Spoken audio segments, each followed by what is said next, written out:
इतर जण जसे 60च्या आसपास निवृत्त होतात त्याच्याऐवजी थोडं लवकरच रिटायर व्हायचं, म्हणजे फायनान्शियली इंडिपेंडंट म्हणून ते FI.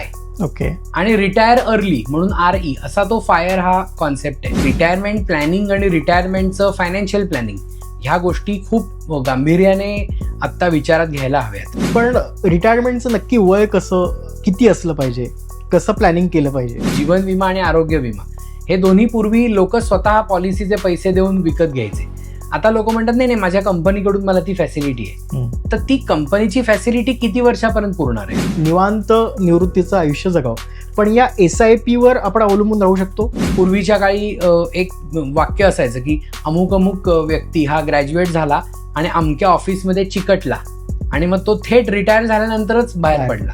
आता असंही राहिलेलं नाही. पण सुखी आणि छान रिटायरमेंट होण्यासाठी नेमके अडथळे काय असतात? तर मी रिटायरमेंटच्या वेळेला यशस्वीरित्या ते प्लॅनिंग एक्झिक्यूट करीन हे गृहीत धरणं हा मोठा अडथळा आहे. आणि आपल्याकडच्या बऱ्याच कुटुंबांमध्ये एवढे पैसे अकाउंटला बघायची सवयच नसते. ज्या वेळेला ते खूप पैसे आलेले असतात म्हणजे सॅलरीचे पगारवाढ वगैरे झालेली असते तेव्हा ऑलरेडी खर्च लाईनअप असतात, त्यामुळे खर्च आधी तयार असतात. खर्च तयार असतात मग पैसे येतात. म्हणजे तुम्ही जर का एखाद्या सुरक्षित घरातून आलेले असाल तर तुम्हाला कदाचित रिटायरमेंट प्लॅनिंगची नड वाटणारही नाही, कारण तुम्हाला कधी ददात भासली नाही, तुम्हाला कधी कशाचा प्रश्नच आला नाही. Everything was available. रिटायरमेंटचं जसं कंपनीमध्ये सक्सेशन प्लॅनिंग असतं, एखादी कंपनी कोण रूल करणार, तसं तुमचं आयुष्य आता तुमच्या ऑफिसने रूल केलं होतं. तुम्ही 50च्या पलीकडे जाताय, तुम्ही 60च्या आसपास आलाय ना, who is going to rule your life? कारण खर्च करणं याच्या मागे वेळ असणं हा पण एक महत्वाचा मुद्दा आहे.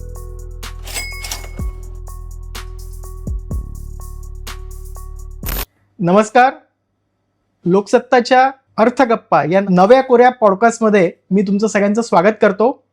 आज आपल्यासोबत आहेत कौस्तुभ जोशी सर. सर नमस्कार, स्वागत आहे तुमचं. कौस्तुभ जोशी सर 10 वर्षापासून लोकसत्तामध्ये स्तंभलेखन करतायत. शेअर बाजार असो, म्युच्युअल फंड असो, याचे विविध विषय त्यांनी आपल्या लोकसत्तामधून मांडलेले आहेत. आज असाच एक नवीन विषय घेऊन तुमच्यासोबत आलो आहे, तो म्हणजे फायर. आता फायर ही कन्सेप्ट नेमकी काय आहे, तरुणांमध्ये हिचा क्रेज काय वाढतोय, ही नेमकी क्रेज आहे का हे खूळ आहे तरुणांमधलं, या सगळ्या गोष्टींचा आज आपण इथे माहिती घेणार आहोत.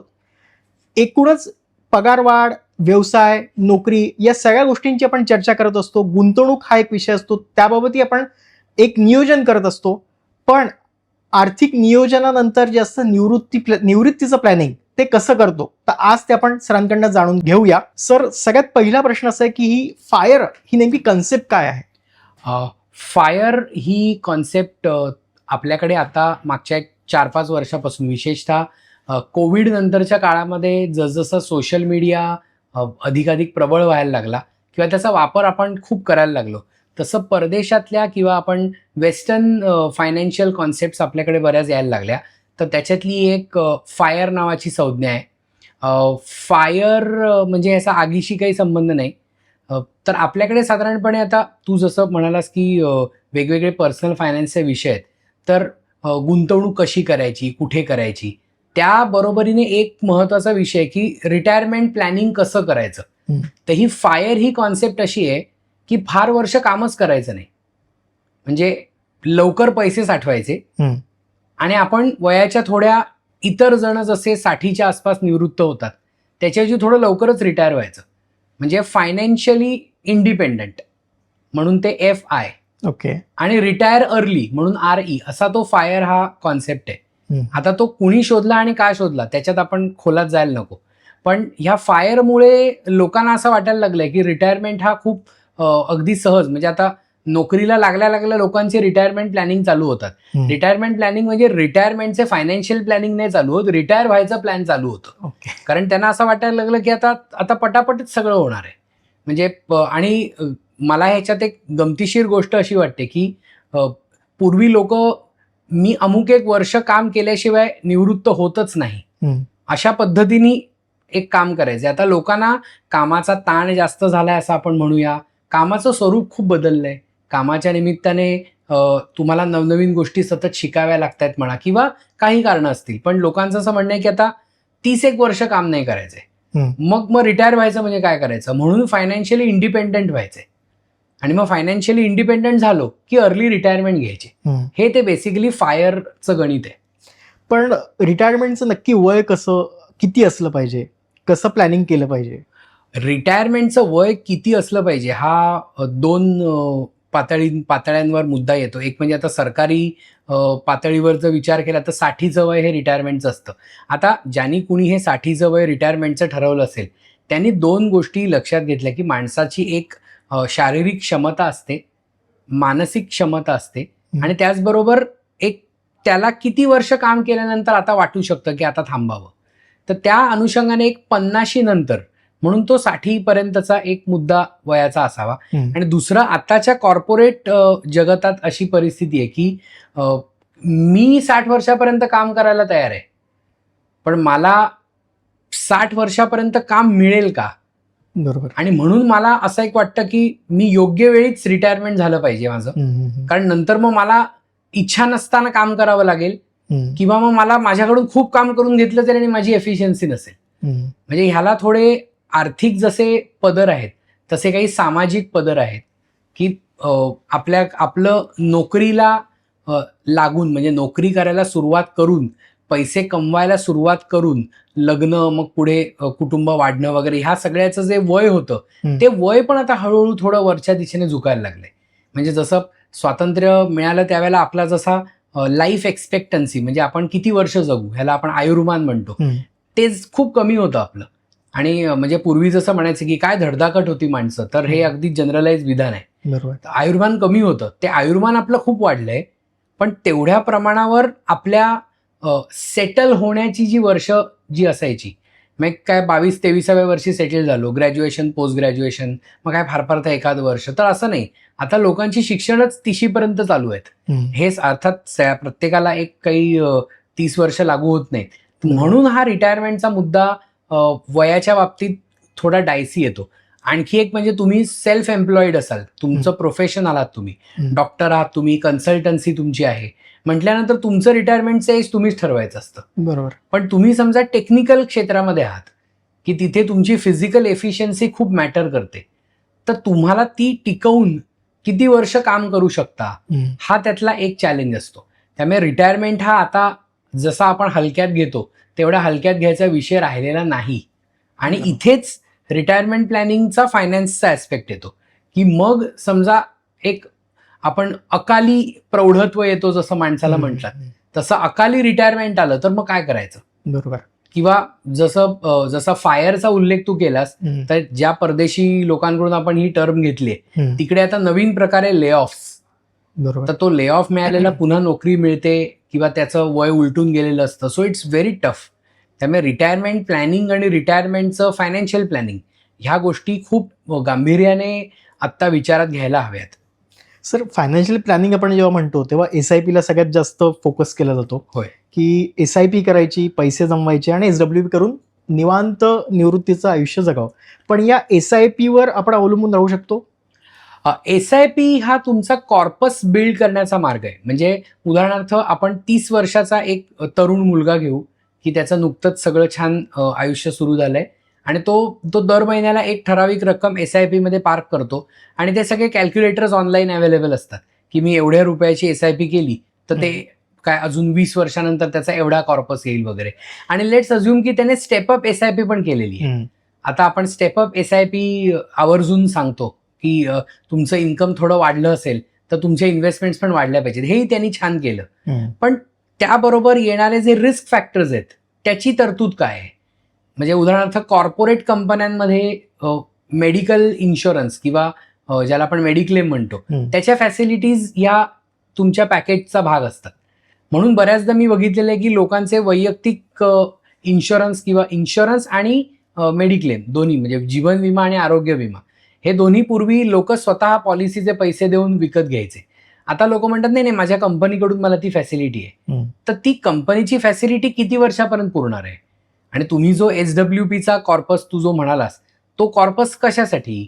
तर तो दर महिन्याला मला जो खर्चाला पैसे लागणार आहेत त्याची मी तरतूद करतोय का मी ह्या इमर्जन्सीसाठीच लागणारे पैसे पण घेतोय? कारण काही काही कंपन्या अशा असतात की ज्या तुम्हाला पण तुमचं सेवानिवृत्तीचं वय जवळ आलं तरी तुम्हाला त्या सगळ्या बेनिफिट्स ते मिळत राहतात. तुमच्या फॅमिली मेंबर्सनाही त्याच्यात ॲड केलं जातं. पण अगेन ते तुमच्या त्या कंपनीतल्या लेवलवर पण डिपेंड असतं. म्हणजे तुम्ही कॉर्पोरेटमध्ये आहात याचा अर्थ सरसकट प्रत्येक कॉर्पोरेट म्हणजे एम्प्लॉईजना ह्या सगळ्या बेनिफिट्सचा फायदा नाही होत. मिळेलच असं नाही. मग तुम्ही तुमच्या HR कडून हे सगळं समजून घेतलंयत का? किंवा आजकाल जसं पूर्वीच्या काळी एक वाक्य असायचं की अमुक अमुक व्यक्ती हा ग्रॅज्युएट झाला आणि अमक्या ऑफिसमध्ये चिकटला आणि मग तो थेट रिटायर झाल्यानंतरच बाहेर पडला. आता असंही राहिलेलं नाही. म्हणजे एक थोडा विनोदी प्रकार होता की एका माणसाने स्टेटस अपडेट केला होता, म्हणजे एका तरुणाने, की मी कंपनीमध्ये नवीन कंपनी जॉईन केलंय आणि हे खरं आहे, मी इंस्टाग्रामवर बघितलंय, तर आज माझा ऑफिसचा पहिला दिवस आहे. आणि त्याच्या रिप्लायमध्ये एकाने लिहिलं होतं की मग पुढचा CV कुठे टाकणार आहेस त्याचं प्लॅनिंग आजच सुरू कर. बरोबर. तर ते हे स्विच मारणं हे प्रकार आता खूप सुरू झालेले आहे. तर त्या स्विचिंग मधली 3-4 महिन्याची गॅप असेल तर त्याचा इन्शुरन्स तुमच्याकडे आहे का? म्हणजे मी रिटायरमेंट पर्यंत अजून पोहोचलोच नाहीये. तर हे तुमचे बेसिक्स तुमचे पक्के असले तर मग SWBचा कॉर्पस वगैरे ह्या सगळ्या थोड्या ऍडव्हान्स कोर्सच्या गोष्टी आहेत. SWBचा कॉर्पस तर तयार करायचाच आहे. पण त्याच बरोबरीने तुम्ही रिटायर झाल्यानंतर तुमची काही ऍस्पिरेशन्स, तुमची काही स्वप्न आहेत का? तुमचे काही असे लॉंग टर्मचे स्वतःचे असे प्लॅन्स आहेत का, ज्याला आपण लाईफ प्लॅनिंग असं म्हणतो, की प्रत्येकाचं असं काहीतरी एक ध्येय असतं. तर त्या दृष्टीने पण आपण रिटायरमेंटचा विचार करायला पाहिजे. कारण पूर्वी काही ऑप्शन्स नव्हते, त्याच्यामुळे लोकांकडे काही एवढा असा प्लॅनिंग करण्यासाठी नव्हतंच. कारण काही म्हणजे मला समजा माझ्याकडे PF ग्रॅच्युइटी वगैरे मिळून अमुक 1 लाख जमा झालेत, तर मी करू काय? आज पैसे जमा झाले की काय करू हा प्रश्न विचारला तर तुझ्याकडे 10 पर्याय आहेत. बरोबर. मग मी त्याची एक तयारी काय केलेली आहे, हा सुद्धा त्या रिटायरमेंट प्लॅनिंगच्या नियोजनातला एक भाग आहे. पण सुखी आणि छान रिटायरमेंट होण्यासाठी नेमके अडथळे काय असतात? म्हणजे मगाशी तुम्ही जसा उल्लेख केला की नोकरी एवढ्या पटापट बदलतात, म्हणजे आता AIचा पण जमाना आहे. होय. आज माणूस इकडे उद्या तिकडे, किंवा कदाचित तुमच्याकडे जे स्किल असतं ते सुद्धा कदाचित म्हणजे उपयोगी येणार नाही. तर अशा याच्यातले अडथळे आणखीन काय काय असू शकतात? रिटायरमेंट प्लॅनिंग केलं तर मी रिटायरमेंटच्या वेळेला यशस्वीरित्या ते प्लॅनिंग एक्झिक्यूट करीन हे गृहीत धरणं हा मोठा अडथळा आहे. कारण काय होतं, प्लॅनिंगची सुरुवात कुठल्या वयाला होते हा एक कॅच आहे इकडे. कारण एखाद्याला समजा नवीन ऑफिस, त्याचं नोकरी व्यवसाय जे काय बिझनेस सुरू झालं आणि समजा एखाद्या ज्येष्ठ सदस्यांनी परिवारातल्या सल्ला दिला की चला आता जरा थोडे पैसे सेव्हिंगला, तर ह्या नवीन मुलांना ते आवडत नाही. आणि नवीन मुलांना आवडत नाही म्हणण्यापेक्षा सहसा कुणालाच आवडत नाही. तर मग म्हणजे लोक म्हणतात अरे ठीक आहे, आत्ताच तर कुठे पैसे कमवायचे दिवस सुरू झालेत आणि तुम्ही परत पैसे सेव्ह करायला सांगताय. सो कम्प्लिटली ॲग्री विथ दिस. पण कुठल्या स्टेजला तुम्ही रिटायरमेंट प्लॅन चालू करताय, तर ह्याचं आता हा मे बी तुझा कदाचित पुढचा प्रश्नही असेल, त्याचं आत्ताच उत्तर देतो की रिटायरमेंट प्लॅनिंग हे नोकरी करायला लागल्या सुरू करावं असं माझं मत आहे. कारण ते नक्की करायचंय आणि त्याच्यासाठी मला दर महिन्याला माझ्या पैशातून थोडे पैसे बाजूला काढायचेच आहेत. हे मनाचं जो एक निर्धास्तपणे आपण जो खर्च करण्याच्या आधी विचार करतो तो आपण करत नाही. म्हणजे आपण पैसे खर्च करतो आणि मग उरलेल्या पैशातून सेव्हिंग करतो. बरोबर. सर, तुम्ही मगाशी जो मुद्दा सांगितला खूप महत्त्वाचा सांगितलं की लोक रिटायरमेंटचं प्लॅनिंग करतात, म्हणजे मी रिटायर्ड झाल्यानंतर कुठे जाणार आहे, काय करणार आहे, पण त्यासाठी किती पैसे लागणार आहे, किती गणित पक्क नसतं लोकांचं, त्याबाबत काय सांगाल? आता रिटायरमेंट नंतर मला किती पैसे लागतील ह्याचं कॅल्क्युलेशन करणं तसं थोडं म्हणजे काय म्हणतात करेजियस आहे. म्हणजे त्याच्यासाठी धैर्यच हवं. कारण आज तुमची जी मनाची स्थिती आहे, तुमच्या जे काही स्वप्न आहेत ती आणि तुमची अजून 20 वर्षानंतरची आजूबाजूची जगाची परिस्थिती काय काय उपलब्ध आहे. पण आपण एक असा विचार करू शकतो की कम्फर्ट, नेसेसिटीज आणि लक्झरी ह्या 3 जर आपण गोष्टी धरल्या तर युजली लक्झुरियस गोष्टी म्हणजे चैनीच्या वस्तू ह्या आपल्याला पटकन मिळाव्यात अशी आपली एक म्हणजे मनाची स्थिती असते. मगाशी मी तो रिटायरमेंट प्लॅनिंगचा मुद्दा बोलत होतो, त्याच्यात हाच प्रकार आहे की अडथळे तू म्हणालास की मी प्लॅनिंग छान सुरू केले, मी टर्म इन्शुरन्स घेतला, मी मेडिक्लेमचे पैसे भरतोय, माझी SIP सुरू आहे, everything is going in right direction. आणि ते 10-1 वर्ष छान चालू झाली आणि मला माझ्या त्या दर महिन्याच्या येणाऱ्या स्टेटमेंटमध्ये छान कॉर्पस दिसायला लागला. आणि मग मला असं लक्षात आलं की अरे आपल्याकडे छान पैसे आहेत. मग माझा एक कोणतरी मित्र म्हणतो की अरे आपण जरा मस्तपैकी एक फॉरेन टूर करूया. आणि त्यातही काही हरकत नाही, आपलेच पैसे आहेत, आपलंच आयुष्य नाही तर मजा कधी करणार किंवा काय आपले पैसे दुसऱ्यांना देणार का. पण मी काय करतो, त्या रिटायरमेंट प्लॅनिंग मधल्या झालेल्या कॉर्पसमधले, तयार झालेल्या कॉर्पसमधले हळूच काही लाख रुपये विड्रॉ करतो. आणि हा त्याच्यातला अडथळा आहे. तो अडथळा काय आहे, कारण एकदा मला लक्षात आलं की मी विड्रॉ करू शकतो आणि माझं त्याच्यावर नियंत्रण नसलं, म्हणजे बंधन नसलं, की मग पुढच्या वेळेला पण मी ती चूक करणार. बरोबर. तर हा पहिला अडथळा आहे. आणि दुसरा, मला किती पैसे लागतील ह्याची एस्टिमेशनची लेवल कमी ठेवणं हा अडथळा आहे. म्हणजे लहानपणी आम्हाला परीक्षेच्या अभ्यासाच्या वेळेला एक शाळेत शिकवलं गेलं होतं की तुम्हाला जर का सशाची शिकार करायला जायचं असेल तर तुम्ही वाघाची तयारी करून जा. रिटायरमेंट प्लॅनिंगसाठी हे एकदम उत्तम उदाहरण आहे की तुमचा एम हा समजा 1.5 करोड असेल तर तुम्ही 2.5 करोडचं प्लॅनिंग केलं तर 2 कोटी तरी जमतील. तुमचं मुळातच 1.5 करोड ध्येय आहे आणि तुम्ही जर का 80-90 लाखाचाच विचार करायला लागलात तर तुम्हाला तितकेही जमतील का. त्यामुळे ते स्मॉल एम इज क्राईम. मग काही जण म्हणतात की तुम्ही दर महिन्याचं तुमचं इन्कम किती आहे किंवा वर्षाचं इन्कम किती आहे त्याचा अंदाज घ्या आणि मग इन्फ्लेशन कॅल्क्युलेशन करा.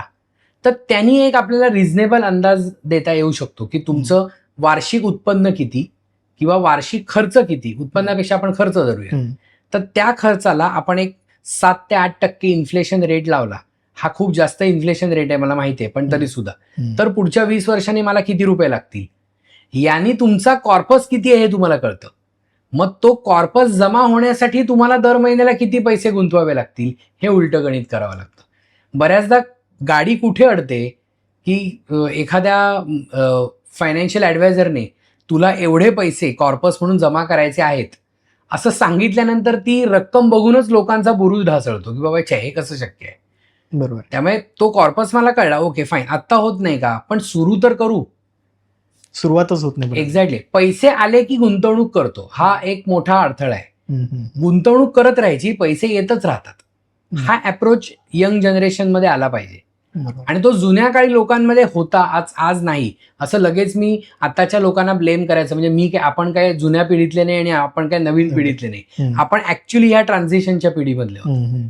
त्याच्यामुळे दुसऱ्या पिढीला ब्लेम करणं खूप सोपं असतं, पण त्यांना ती एक बचतीची घरातूनच सवय होती. आणि आत्ता जी शिकणारी जनरेशन आहे त्यांना ती सवय लावणं हे त्यांच्या घरच्यांचं पण काम आहे. ते शेवटी आपण मोठ्या लोकांना फॉलो करतो असं जे म्हणतात ना, ते तसंच आहे. तुम्ही जर कंटिन्युअसली क्रेडिट कार्ड स्पेंडिंग करत राहिलात आणि तुम्हाला जर कळलं नाही की तुम्ही कुठे थांबायचं, तर तुम्ही रिटायरमेंट प्लॅन कसं करू शकता. पण सर, याच्यामध्ये आणखीन एक प्रश्न विचारत असेल की ही जी नवीन क्रेज आली आहे, ही नेमकी क्रेज चांगली आहे की हे नेमकं खूळ आहे, याबद्दल काय सांगा. ह्याला खूळ आपण असं म्हणू नकोया. फक्त हा काय प्रकार होतो की ज्याला ना म्हणजे ही थोडी वेगळ्या प्रकारची भूमिका तुला वाटेल, पण हे एक फटीग आलेलं आहे की मी शहरात राहतो आणि हे विशेषतः शहर आणि ग्रामीण भाग ह्या दोघांमधल्या एका आभासी जगाचं प्रतिनिधित्व करतं. हे इल्युजन आहे की गावात राहणाऱ्या लोकांचं आयुष्य किती छान आहे, शहरात राहणाऱ्या लोकांचं आयुष्य फारसं चांगलं नाहीये, किंवा उलटं, शहरात राहणाऱ्या लोकांचं आयुष्य खूप भारी आहे आणि गावामधल्या लोकांना फार त्रास सहन करावा लागतो. आता इथे गंमत कशी आहे, ज्या गावात राहणाऱ्या लोकांना, आता गाव आणि शहर हा तुलनेचा भाग नाही, पण तू ग्रामीण भागातल्या लोकांना विचारशील तर तिकडच्या सगळ्या लोकांचं ऍस्पिरेशन शहरामध्ये येणं असतं, आणि शहरातल्या लोकांना विचारशील तर त्यांचं म्हणणं होतं की कधी एकदा रिटायर होतो आणि गावाला जाऊन राहतो. तर हे कुणी विचार करावा, तर तुमची फॅमिली बॅकग्राऊंड काय आहे. म्हणजे उद्या समजा एखाद्या माणसाला असं अचानक कुठला तरी व्हिडिओ बघून म्हणा किंवा काय पॉडकास्ट बघून किंवा कुठलं तरी आर्टिकल वाचून वाटायला लागलं की आता बास झालं, रोज किती नोकरीसाठी आणि व्यवसायासाठी मी म्हणजे किती रक्त आटवू. तर तुझं मागे काय बॅकग्राऊंड आहे, तू जर उद्या गेलास गावाला जाऊन सेटल झालास तर तुला तिथे करायला उद्योगधंदा काय आहे. मग तुला जो उद्योगधंदा करायला आवडतो त्याचं तिथे सोशल कॅपिटल आहे का. म्हणजे मला उद्या वाटलं गावाला जाऊन मी बिझनेस करावा, तर त्या माझ्या गावात तशी यंत्रणा आहे का, ती इकोसिस्टीम लागते ना. म्हणजे नुसतंच गाव आहे आणि माझं घर आहे म्हणून तिथे काही होत नाही. बरोबर. तुमचे तिकडच्या लोकांशी कसे संबंध आहेत, तुला जो विचार तुझ्या डोक्यात आहे रिटायरमेंट नंतरच्या आयुष्याचा, म्हणजे एक खूप हास्यास्पद मी वाचलं होतं की आता काय वायफाय आलेलं आहे, आता काय लोडशेडिंगचा पण प्रश्न नाहीये, त्यामुळे असा काही फरक राहिला नाही. असं असतं तर भारतात 42% पेक्षा जास्त लोक ही शहराकडे धावायला लागली नसती. त्याच्यामुळे तुम्ही अचानकपणे असा काहीतरी घाईघाईमध्ये निर्णय घेऊन तुमचंच स्वतःचं आयुष्य धोक्यात घालू नका. बरोबर. त्याच्यामागे एक विचार हवा, तुमच्या घरच्यांची साथ हवी. म्हणजे तुमची बाबा काय गावाला एक छान अशी एक चांगलीच दमदार जमीन बिमीन आहे, जमीन जुमला आहे, तुमचं तिथे काहीतरी एक व्यवसाय उद्योग चालू होऊ शकतो, असं भांडवल तुम्हाला द्यायला कोणीतरी तयार आहे. किंवा तुमचा असा बिझनेस आहे की जसं काही जणांचं असं असतं की त्यांचं life time work from home आहे. म्हणजे माझ्या ओळखीत काही जण आहेत की ज्यांचं कन्सल्टन्सी बिझनेस आहे, म्हणजे इन्फॉर्मेशन टेक्नॉलॉजी असेल किंवा तत्सम याच्यात, की त्यांना कधीच ऑफिसला जायला लागत नाही. बरोबर. त्यांची कंपनी कदाचित भारतात नसेल. अशा लोकांनी जर एक वेळ विचार केला की शहरामधलं धकाधकीचं जीवन नको म्हणून छान गावाला सेटल व्हायचं, तर तुमच्या मुलाबाळांसाठी गावामध्ये तशा शाळा आहेत का? बरं त्या असल्या तर त्या शाळेची फी तुम्हाला तुमच्या इन्कममधून परवडणार आहे का?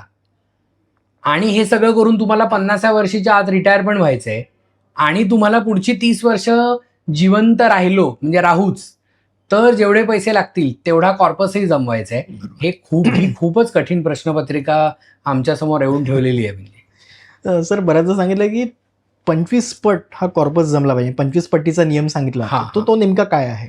25 पटीचा नियम म्हणजे असा फायनान्स किंवा पर्सनल फायनान्समध्ये असे कुठले म्हणजे जसं आपण फिजिक्स किंवा केमिस्ट्री किंवा मॅथमॅटिक्समध्ये फॉर्म्युले असतात तसे फॉर्म्युले, पण एक सांगितलं जातं की तुमचं आत्ताचं असेट्स किती आहे, तुमच्याकडे किती तुमचं पॅकेज आहे, तर त्याच्या 25 पट हा तुमचा कॉर्पस असायला हवा. पण आता मी तुला त्याची दुसरी बाजू सांगतो की समजा माझ्याकडे 2 तरुण जोडपी आली आणि एक 40शीत आहे आणि एक 50शीच्या जवळ पोचलेलं जोडपं आहे. दोघांनाही मी तरुणच म्हणेन, कारण रिटायर होत नाहीत तोपर्यंत तरुण. 40शीतल्या जोडप्याला मी जर म्हटलं की बाबा तुम्हाला 25 पट तुमचं कॉर्पस बनवायचं आहे, तर त्यांचं म्हणणं आहे की हरकत नाही, आम्ही अजून 15-20 वर्ष काम करायला तयार होतो. म्हटल्यावर मला त्याने एक फिजिबल प्लॅन तरी बनवून देता येतो. ज्या माणसाचं वय 48 आहे किंवा 47 आहे, 45 आणि 50च्या मध्ये, आणि तो म्हणतो की 10 वर्षापेक्षा जास्त काय मी काम करणार नाही, तर मी अचानक त्याचा 25 पट कॉर्पस कसा बनवायचा? म्हणजे त्याच्यासाठी त्याला जर दर महिन्याला मी जी SIP करायला सांगेन, SIP म्हणा किंवा व्हॉट एव्हर इन्व्हेस्टमेंट, ती करण्यासाठी त्याच्याकडे जे पैसे म्हणजे उरतील त्याच्यात ते शक्य आहे का? त्यामुळे हा 25 पटीचा नियम हा नक्की आहे, फक्त तो वयापरत्वे बदलतो.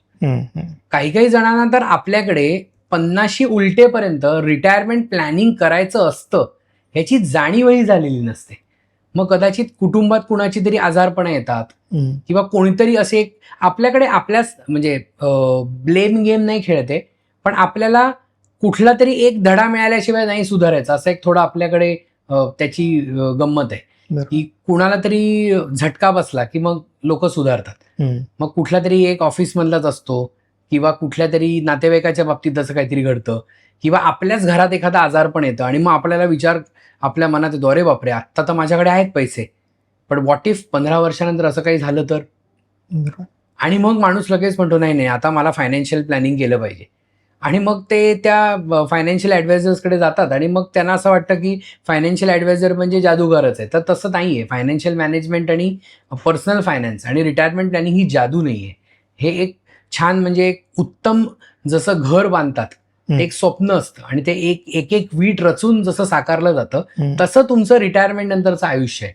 तू मगाशी जे म्हणालास ना, तो हा मुद्दा आहे की मला एक सुखी आणि समृद्ध आयुष्य जगायचं आहे. म्हणजे माझ्याकडे माझ्या औषध पाण्याला पैसे उरायला हवेत.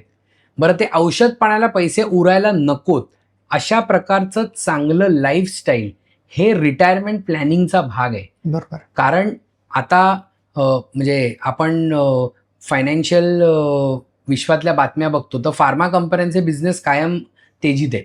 म्हणजे कुणालाच फार्मा कंपन्यांचे प्रॉडक्ट घ्यायला लागू नयेत, पण परिस्थिती अशी आहे की लाईफस्टाईल डिसीज नावाचा एक प्रकार यायला लागलाय की तुम्हाला तुमची इच्छा नाहीच आहे, पण तुमचं कामाचं स्वरूपच असं आहे की तुम्हाला त्यामुळे कुठले तरी आजार चिकटलेले आहेत. मग तुमचं लाईफस्टाईल हे जर का खराब असेल तर जे तुमच्या हातात नाही ते तुम्ही बदलू शकत नाही. काही वेळा तुम्ही नोकरी नाही बदलू शकत, काही वेळेला तुम्ही व्यवसाय नाही बदलू शकत, पण तुमचं स्वतःचं वैयक्तिक आयुष्य, खाण्यापिण्याच्या सवयी या किंवा तुम्ही ह्या बदलू शकता का? किंवा त्या तुम्ही नियंत्रणात ठेवू शकता का, की ज्यावेळी शक्यतो आपल्याला निरोगी आयुष्य आपल्या वाट्याला येईल. जे तुमच्या नशिबाने येणार आहे ते तुम्हाला भोगायचंच आहे. पण प्रत्येक वेळेला असा आपण त्या नशिबाला दोष देण्यात काय अर्थ? तर हा पण फायनान्शियल मॅनेजमेंट मधला भाग आहे. म्हणजे लोकांना फक्त तिथे दर महिन्याचं अकाउंट स्टेटमेंटच दिसतं, पण तसं नाहीये. तुम्ही स्वतः 40-50 मध्ये असताना 60च्या नंतर मला कुठलाही वैद्यकीय खर्च करावा लागणार नाही, अशा प्रकारे जर स्वतःचं एक मानसिक स्थिती करून घेतलीत आणि तशा दृष्टीने जर तुम्ही तुमची हेल्दी लाईफस्टाईल ठेवलीत, तर कदाचित तुमचं रिटायरमेंट प्लॅनिंग मधला थोडासा कष्टाचा भाग कमी होऊ शकतो. सर, आपल्याकडे बऱ्याचदा असं म्हटलं की 40 जेव्हा माणूस येतो तेव्हा थोडासा स्थिर स्थावर झाला असतो, बऱ्यापैकी घर झालं असतं, लग्न झालं असतं, मुलांच्या शाळा सुरू झाल्या असत्या, पण तेव्हा त्या रिटायरमेंट प्लॅनिंगला सुरुवात केली जाते. तर अशावेळी काय अडचणी येतात? 40च्या नंतर आणि 50च्या आत यातल्या रिटायरमेंट प्लॅनिंग मधली सगळ्यात मोठी अडचण किंवा सगळ्यात मोठा एक अडथळा आहे तो म्हणजे आपल्याला त्यावेळेला थोडासा आपल्या गरजांना मुरड घालायची गरज निर्माण होते आणि तिथे मानसिक फॅक्टर्स किंवा इमोशनल फॅक्टर्स काम करतात.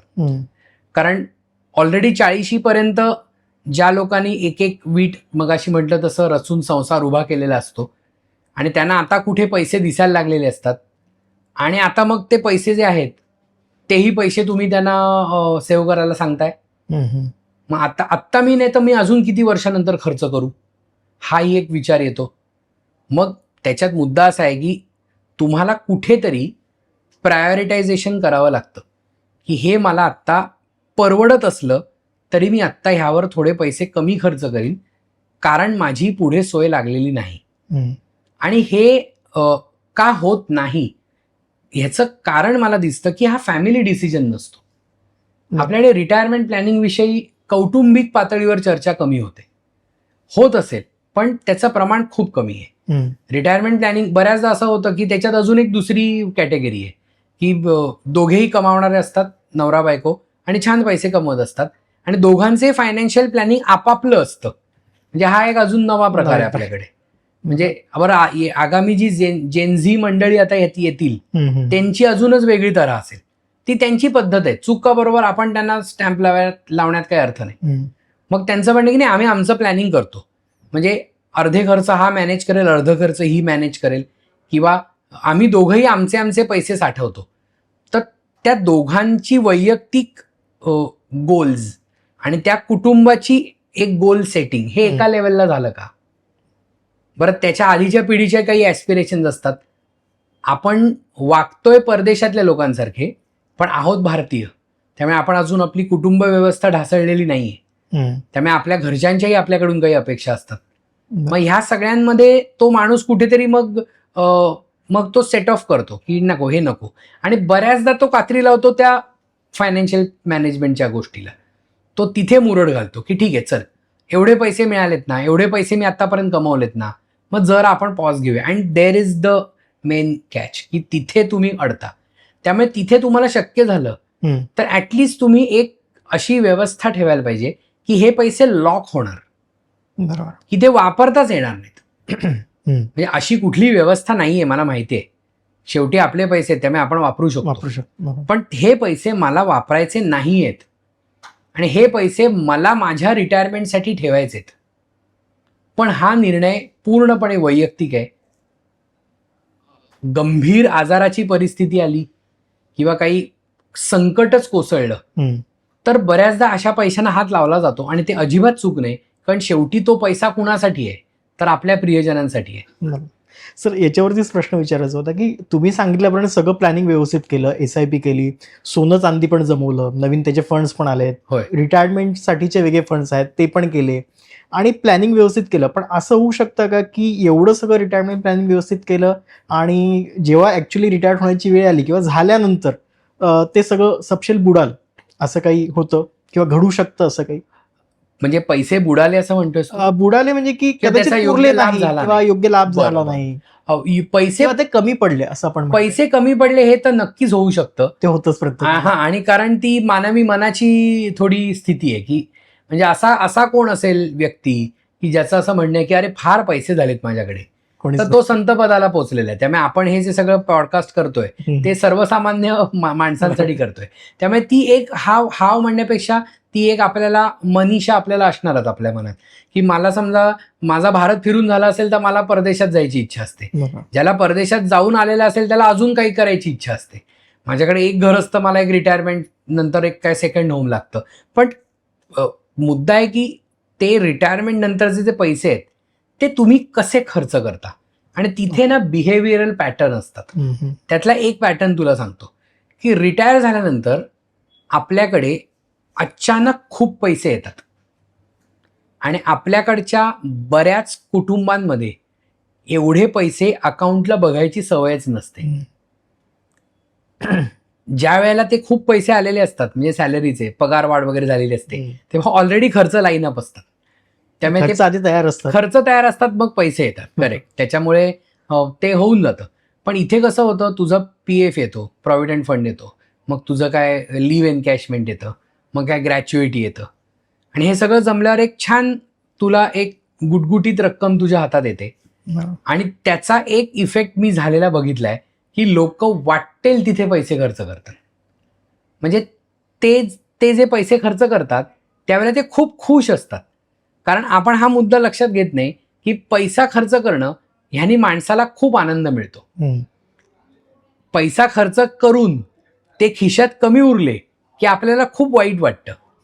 पण ते वाईट वाटण्याच्या आधी ती वस्तू विकत घेतल्यावर किंवा कुठेतरी फिरून आल्यावर किंवा एखादा महागडा काय आयफोन घे किंवा काय आयफोन एक प्रातिनिधिक उदाहरण किंवा काहीतरी कुठेतरी फिरायलाच जा, चैनीच्या वस्तू. म्हणजे मला आठवतंय की गिफ्ट म्हणून काही लाख रुपयाची परफ्युम्स विकत घेतलेली एक फॅमिली मला माहिती आहे. का आता ते परदेशात फिरायला गेले होते आणि ते ड्युटी फ्री मध्ये त्यांना परफ्युम्स दिसले, तर त्यांनी एवढे कधी ओरिजिनल परफ्यूम बघितले नव्हते आणि ते आहेत म्हणून त्यांनी काही लाख रुपयाचे परफ्युम्स घेतले होते. आता ही काही म्हणजे इमॅजिनरी स्टोरी नाहीये, पण त्यांच्याकडे खूप पैसे होते त्यांनी घेतले असं तुम्ही नाही म्हणू शकत. कारण ते पैसे एकदा खर्च करायला सुरुवात केली की मग ती एक नशा तयार होते आणि मग वन फाईन डे सडनली लक्षात येतं की अरे बापरे, आपले जे काय 40-50 लाख होते त्यातले 10 लाख कमी झाले. आणि मग आपल्याला वाटतं की नाही आता जरा आपण थांबायला हवं. त्यामुळे रिटायर झाल्यानंतर ज्यांचं प्लॅनिंग उत्तम होतं त्यांनाही कुठेतरी संकट आहेच.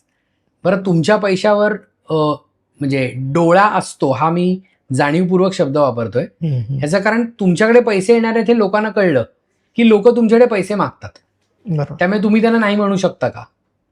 म्हणजे त्या रिटायरमेंट नंतर स्वतःच्या भविष्यासाठी साठवलेले पैसे आपण कुणाला का देतो हा वैयक्तिक निर्णय आहे. आणि तो घेताना माणसाने हा एकदा विचार करावा की हे जर पैसे परत येऊ शकले नाही तर मला माझ्या इमर्जन्सीला पैसे कोण देणार आहे. बरोबर. आणि पूर्वीच्या काळी हा प्रश्न थोडा जरा कमी महत्वाचा होता, कारण कुटुंब व्यवस्था एकत्रित होती, लोक एकमेकांना सांभाळून घेणारी होती. बरं, कुटुंब एकत्रित होती म्हणजे जॉईंट फॅमिली तर होतीच आणि एका कुटुंबामधल्या सदस्यांची संख्या असायची खूप. त्यामुळे आता न्यूक्लिअर फॅमिलीकडे येतोय आपण हळूहळू. बरोबर. त्यामुळे कुटुंबातली सदस्य कमी, सदस्यांचे एकमेकांशी संबंध फारसे नाहीत, इंटर फॅमिली इंट्रा फॅमिली. त्यामुळे आपलं जे काही घबाड आहे किंवा डबोलं आहे ते किमान पक्षी आपल्यासाठी तरी सुरळीत आणि सुरक्षित राहिलं पाहिजे आणि पाहिजे तेव्हा वापरता आलं पाहिजे. बरोबर. आणि त्याच्यात एक थोडा फनी अडथळा आहे की ते पैसे खर्चच करायचे नाहीत. कारण एक भीती वाटते की समजा मी पैसे खर्च करायला लागलो आणि संपले तर, म्हणून लोक रिटायरमेंट नंतर ते जमलेले पैसे नीट खर्च पण करत नाही. पण अशी मंडळी फारच कमी, पहिल्या गटातली मंडळी फार जास्त असतात. सर, आपण रिटायरमेंटचं सगळं इकॉनॉमिक्स जाणून घेतलं, पण याची सायकोलॉजी नेमकी काय असते? रिटायरमेंटची सायकोलॉजी ही 3 घटकांवर अवलंबून असते. तुम्ही सुरुवातीपासून पैसे कमवायला लागल्यापासून पैशाकडे कशा पद्धतीने बघता, पैशाचं मानसशास्त्र. तुम्ही वेगवेगळ्या मोटिवेशनल स्पीकर्सची भाषणं ऐका, तुम्ही पुस्तकं वाचा, काही करा. तुमचा स्वतःचा अप्रोच काय आहे याच्यासाठी तुमची जडणघडण मोलाची असते. आणि पैसा हा माझ्यासाठी किती महत्वाचा आहे हा सायकोलॉजिकल डिसिजन माणसाला योग्य रिटायरमेंट प्लॅनिंगपर्यंत घेऊन जातो. की मला पैसा लागणार आहे तो या गोष्टीसाठी. ही दुसरी गोष्ट. आणि तिसरी महत्वाची गोष्ट, तुमची लहानपणापासूनची जी सामाजिक आणि कौटुंबिक जडणघडण झाली आहे त्यात तुमचे कसे अनुभव तुम्हाला वेगवेगळे आलेले आहेत. म्हणजे तुम्ही जर का एखाद्या सुरक्षित घरातून आलेले असाल तर तुम्हाला कदाचित रिटायरमेंट प्लॅनिंगची नड वाटणारही नाही, कारण तुम्हाला कधी ददात भासली नाही, तुम्हाला कधी कशाचा प्रश्नच आला नाही. Everything was available. वेअरॅज दुसरी बाजू की कधी काही मिळालंच नाही, त्याच्यामुळे मग आता मिळतंय तर ते छान जबाबदारीने साठवावं, ही एक मानसिक बाजू, भावना. आणि दुसरी, आता मी हे अनेक वर्षासाठी साठवून ठेवण्याच्या मनस्थितीत नाहीये. कारण मी काय विचार करतो की बाबा बरं, ह्यात असं असतं की तुमच्या आजूबाजूचे इन्फ्लुएन्शियल फॅक्टर्स कुठले आहेत की म्हणजे एक कायम माझं एक वाक्य आहे की our nature is our future. तुम्ही जसे असता आणि तुम्ही ज्यांना फॉलो करता तसे तुम्ही होत जाता. तर तुम्ही ज्यांना फॉलो करता त्यांची जर का लाईफस्टाईल चैनीची असेल तर ते तुमची मानसिकदृष्ट्या ती बनतच जाते. बरोबर. तुम्हाला असं मुद्दाम मी अमुक एक आता काय, आता 2026 आहे का, मी 2027च्या जून महिन्यापासून चैनीचा होणार असं नसतं. ते तुमचं इतकं सटेल होत जातं. त्यामुळे ही त्या रिटायरमेंट प्लॅनिंगची सायकोलॉजिकल बाजू आहे. आणि ती इथे सुरू होते, तीच रिटायरमेंट नंतर कंटिन्यू राहते. मग अननेसेसरी, ज्याची काहीही गरज नाहीये अशा गोष्टी उगाचच विकत आणायच्या.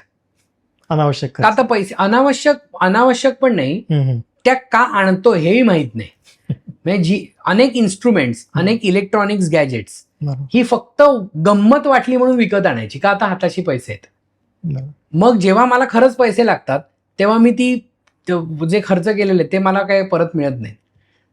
मग त्याच्यात लोकांना छान वाटतं.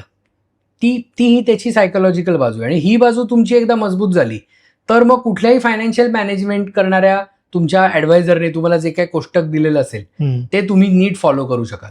नाहीतर तो बिचारा आपला दरवर्षी छान तुम्हाला नवीन प्रेझेंटेशन देत राहील आणि तुम्ही पुन्हा तुमचंच प्रेझेंटेशन चालू ठेवत राहाल. सर, जाता शेवटचे असे 2-3 मुद्दे काय सांगाल की या गोष्टी रिटायरमेंट प्लॅनिंगच्या वेळी करायलाच हव्यात किंवा विसरू नये, आणि एखादी चूक अशी की जी टाळलीच पाहिजे? आपण म्हणजे तू सुरुवात करताना फायर हा कॉन्सेप्ट इंट्रोड्यूस केलास, तर आपण शेवटाला येतो तर त्याला थोडा मॉडिफाय करूया.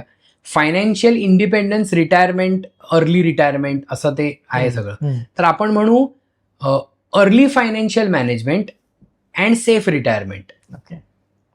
तुम्ही किती रुपयापासून पैसे साठवायला सुरुवात करताय हा विचार करू नका. तुम्ही नक्की दर महिन्याला पैसे साठवायला सुरुवात करताय का? तुम्ही नक्की दर महिन्यापासून पैसे साठवणार आहात का हा विचार तुम्ही करा.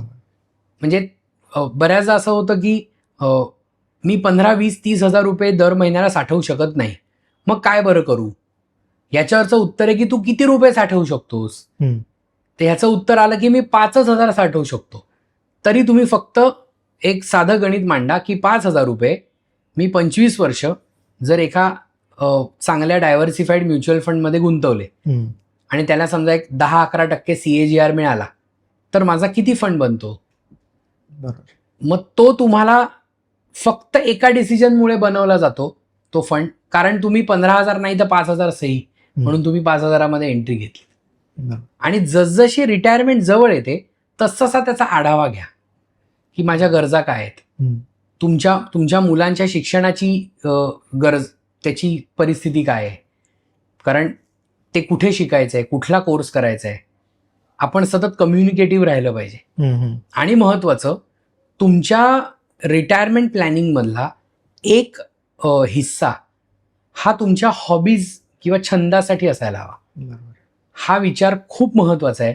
याचं कारण मी अनेक रिटायरमेंट झालेल्या लोकांना बरेच वर्ष खूप काम केल्यानंतर आता काहीच करायला काम नाही म्हणून शेअर ट्रेडिंग करून रिटायरमेंटच्या कॉर्पस मधले पैसे गमावलेलं पण बघितलेलं आहे. अगेन शेअर ट्रेडिंग करावा का न करावा हा वैयक्तिक चॉईस आहे. किंवा वेळ, अरे मी घरीच असतो आता, म्हणजे मी घरीच असतो आता म्हणून शेअर ट्रेडिंग करायचं असं जर असतील तर मग एवढं छान शिक्षण घेऊन रोज 6-6 तास कम्प्युटर आणि बोल्टवर बसून काम करणारे लोक हे काय म्हणजे अगदी सहजासहजी हे करतात का? तर हा असा सहज करायचा प्रकार नाहीये. त्याच्यापेक्षा तुम्ही रिटायरमेंटचं, जसं कंपनीमध्ये सक्सेशन प्लॅनिंग असतं, एखादी कंपनी कोण रूल करणार, तसं तुमचं आयुष्य आता तुमच्या ऑफिसने रूल केलं होतं. तुम्ही 50च्या पलीकडे जाताय, तुम्ही 60च्या आसपास आलाय ना, who is going to rule your life? मग तुमचं काय, एक कला, एखादा छंद. आणि हे का महत्वाचं असतं?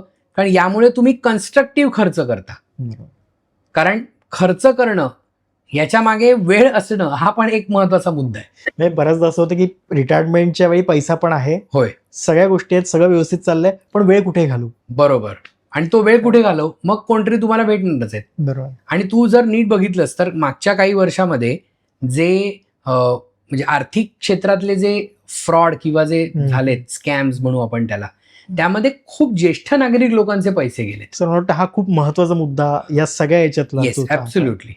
म्हणून आपण त्याबद्दल सेफ रिटायरमेंट हा मुद्दा घेतला. तर तो सेफ ते पण कसं राहायला पाहिजे, म्हणजे त्याच्यात थोडक्यात टिप्स काय सांगाल तुम्ही? सेफ रिटायरमेंट ह्याच्यातली पहिली टीप अशी आहे की मी रिटायरमेंट नंतर कुठलीही माझी इन्व्हेस्टमेंट विकणं आणि नवीन इन्व्हेस्टमेंट करणं याच्या आधी माझ्या फायनान्शियल ॲडवायझरला कन्सल्ट केलं पाहिजे.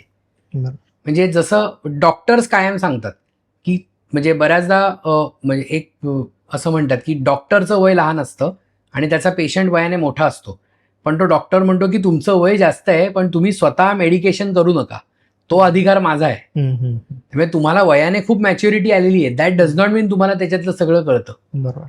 तसंच इन्व्हेस्टमेंटच्या बाबतीत आहे की तुम्ही पैसे खर्च करताय, तुम्ही कुठेतरी इन्व्हेस्ट करताय किंवा तुम्ही इन्व्हेस्टमेंट डिसिजन घेतलाय, तुम्ही अभ्यास पण केलेला आहे, of course you are well read, well educated, पण तरी तुमचा निर्णय कुठे चुकीचा होत नाही ना, याच्यासाठी तुम्ही ॲडवाईस घ्या.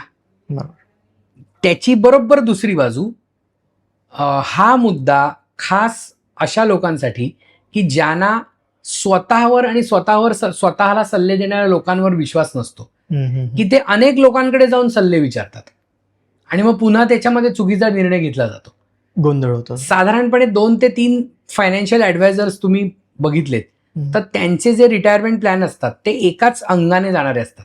कारण मुळात कुठलाही सल्लागार हा प्लॅन करून मी तुला चुकीचा सल्ला देतो असं कधी म्हणत नाही, पण प्रत्येकाची ती सल्ला द्यायची, पोर्टफोलिओ प्लॅन करायची मेथड वेगळी असते. बरोबर. मग तुम्ही किती जणांना हे विचारणार? म्हणजे सेकंड ओपिनियन हा इतकाच असतो, म्हणजे 10th ओपिनियन नसतो त्याच्यामध्ये. त्यामुळे कुठे थांबायचं हेही कळलं पाहिजे, हा मुद्दा आहे. म्हणजे जसं रिटायरमेंट कधी घ्यायची हे कळलं पाहिजे, तसं रिटायरमेंट नंतर किती वेळ त्याच्यावर चर्विचरण करायचं हाही मुद्दा कळला पाहिजे. आणि रिटायरमेंट प्लॅनिंग किंवा रिटायरमेंट कसं करावं यातला एक मुद्दा जो कदाचित निसटून जायला नको पण तो जायची शक्यता आहे की रिटायरमेंट प्लॅनिंग करताना माझ्या रिटायरमेंटचं प्लॅनिंग मी एकट्याने करायचं. कारण तुम्ही हा जो पॉडकास्ट बघणारे 30 किंवा 40तले जर असाल तर तुमच्या घरातल्या यंग लोकांसाठी ज्यांना नक्की कुठलं जेन म्हणायचं ते अजून मला कळलेलं नाहीये, त्यांच्यासाठी सुद्धा हा एक महत्त्वाचा निर्णय आहे. कारण जसजशी पिढी पुढे होणार आहे, अग्रेसर होणार आहे, ती जास्त शार्प आणि हुशार होणार आहे, तसे त्यांच्या पुढचे आव्हानांचे डोंगर वाढत जाणार आहेत. त्यामुळे रिटायरमेंट प्लॅनिंग हा प्रत्येक पिढीसाठी तितकाच सेन्सिटिव्ह मुद्दा आहे. म्हणजे त्यांच्यासाठी हे होतं आणि आमच्यासाठी नाही असं कधीही असणार नाही. हा पूर्णपणे टाइम इंडिपेंडंट मुद्दा आहे.